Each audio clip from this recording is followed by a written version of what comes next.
There is a kind of exhaustion that sleep does not fix. You wake up rested enough. Your body is functioning. You can work, drive, cook, solve problems, answer messages. But after a long conversation, a family gathering, a crowded store, a meeting, or even a few hours around people, you feel drained in a way that seems disproportionate. Then something strange happens. You spend an hour alone, and some of your energy comes back. For many Gen X adults after 50, that can create a confusing question: if life itself is not the problem, why do people feel so exhausting? This is not proof that Gen X is becoming antisocial.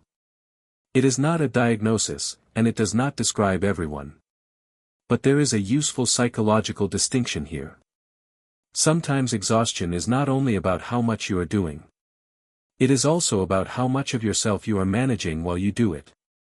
And people can be tiring for reasons that are almost invisible. Think about what happens during an ordinary social interaction. You are not only listening. You are deciding what to say. Reading tone. Managing facial expressions. Remembering what someone told you last time. Suppressing irritation. Showing interest. Avoiding certain topics. Anticipating reactions. Adjusting your energy to the room.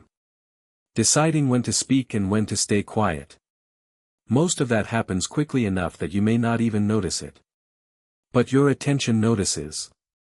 Psychologists sometimes describe this broader process through ideas such as self-monitoring and emotional labor. Emotional labor originally referred to managing emotion as part of a work role, but the underlying experience is familiar outside work too. There are situations where you feel responsible not only for what you do, but for how comfortable everyone else feels while you are doing it. For someone who has practiced that for decades, social interaction can become work without looking like work. A Gen Zer may walk into a family dinner and immediately scan the room. Who is upset? Who needs help? Who is going to start an argument? Who needs to be reassured? Who is expecting you to organize everything? Nobody has officially assigned you that job. But somehow, you are already doing it. That is the first layer of the exhaustion. The second is role accumulation. By the time many people reach their 50s, they are no longer carrying one major social role. They may be an employee, partner, parent, adult child, sibling, caregiver, friend, neighbor, and the person everyone calls when something goes wrong. Those roles do not remain neatly separated. A work problem follows you home. A parent's health issue appears during lunch. An adult child needs advice while you are handling your own financial concerns. A friend is struggling. A partner wants to talk. And almost none of these demands are meaningless. That is precisely why they consume energy. The problem may not be that you dislike people. The problem may be that too many relationships arrive attached to responsibility. That distinction changes the story. Because if you believe, "I am tired of people," you may start judging yourself. You may think you have become cold. Less patient. Less generous. Less social than you used to be. But sometimes what you are reacting to is not human connection itself. It is the amount of management attached to connection. Here is a simple test. Think about two different people in your life. After spending an hour with the first person, you feel like you need silence. After spending an hour with the second, you feel almost normal. Maybe even better. Same amount of time. Same basic activity. Different psychological cost. Why? One relationship may require constant monitoring. You watch your words. You avoid disagreement. You absorb complaints. You reassure. You perform interest. You leave carrying information, tension, or responsibility that did not belong to you when you arrived. The other relationship may require much less performance. You can pause. You can disagree. You do not need to impress. You do not need to rescue. Silence is allowed. Your nervous system does not have to stay on duty. This is where the phrase, exhausted by people, can be misleading. Sometimes you are not exhausted by people. You are exhausted by the version of yourself you believe you must become around certain people. That can include the strong one, the agreeable one, the entertaining one, the responsible one, the listener, the problem solver, the person who never needs anything. For many Gen X adults, those identities were useful for a long time. They helped you belong. They helped you work. They helped families function. They helped you survive complicated environments without making everything worse. But a role that once helped you can eventually become expensive. And after 50, you may become more aware of that cost. Not because your character suddenly changed. Because your tolerance for unnecessary expenditure changed. This is similar to what happens with physical possessions. When you are younger, you may tolerate a house full of things because you assume everything might become useful someday.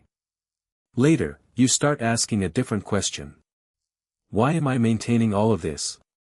Relationships can create a similar realization. Why am I maintaining conversations that exist only through obligation?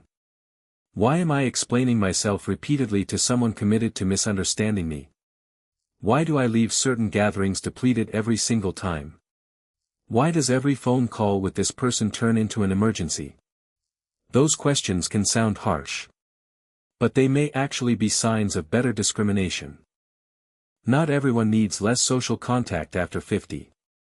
But many people become more selective about the quality and psychological cost of that contact. And that creates an important inversion. The issue may not be that your social battery has become smaller. You may simply have stopped giving unlimited access to it. That is different. Because a smaller battery implies decline. More selective use implies priority. There is another layer. Social exhaustion can increase when you are around relationships that keep pulling you back into an old identity. Imagine meeting someone who has known you for 30 years. Within minutes, you notice yourself becoming a version of yourself you no longer like very much. You make the same jokes. You tolerate the same disrespect. You avoid the same subjects. You become smaller, louder, quieter, more accommodating, or more defensive. The interaction is not exhausting because it lasts 2 hours. It is exhausting because maintaining an outdated version of yourself requires effort. That may explain why some newer relationships feel surprisingly easier in midlife. The person does not know the old contract. You do not have to perform a historical role. They meet who you are now. And being who you are now can require less energy than maintaining who everyone remembers. But this needs one important caution. Withdrawal can also become avoidance.